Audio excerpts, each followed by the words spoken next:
So today I'm making a video on how to replace the coolant temperature sensor on a 92 Dodge Dakota Sport with the V6.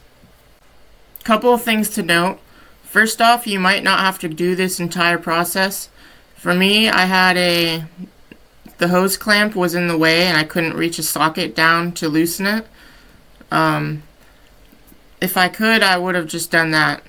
So check to see if you can just reach the sensor with a socket and an extension before you go on removing everything. Another thing just about this video, I was halfway through the job before I realized that I kind of want to record it.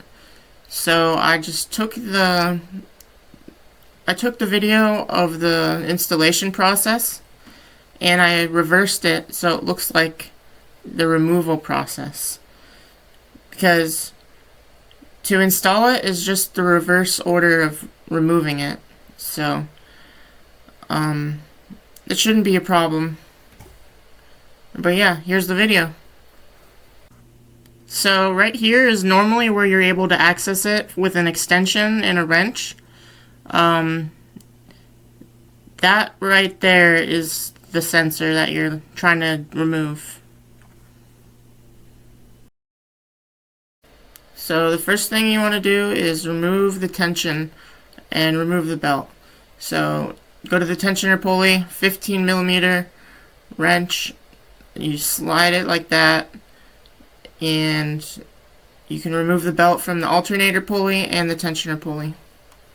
Don't take the belt completely off though, off of all the pulleys. You could just leave them around the other ones.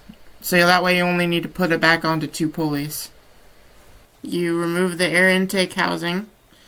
It's just this tube on the side and then this one wing nut.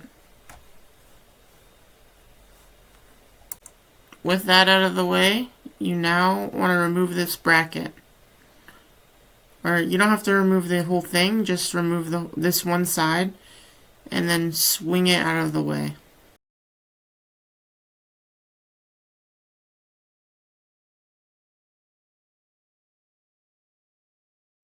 Now the alternator bolts. Sometimes you don't even need to take all this stuff off. You can just reach the coolant temp sensor with an extension. But I wasn't so lucky and I had a hose clamp in the way. This bottom bolt you need another wrench for. These are both 14mm. And technically, this is also how you get to the thermostat if you want to access the thermostat. The thermostat is located at the bottom of that black radiator pipe that's right there. The radiator hose. Okay, now we can just move the alternator out of the way. And we can finally access this, the sensor, which we have to unplug like so. Now we get the old plug out, which you use a long socket for, an extension.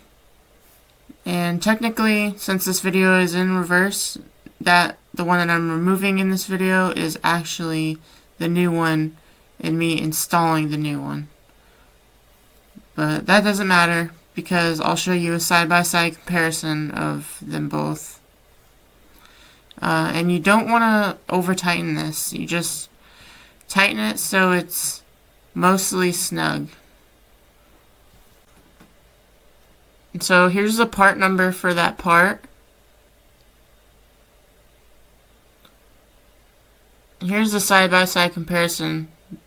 The old one and the new one. The new one being the one with the red on the threads. And yep, they look good. But yeah, this is the reason it needed replaced, because the whole thing just broke like that. And I was getting a false reading, so that's no good.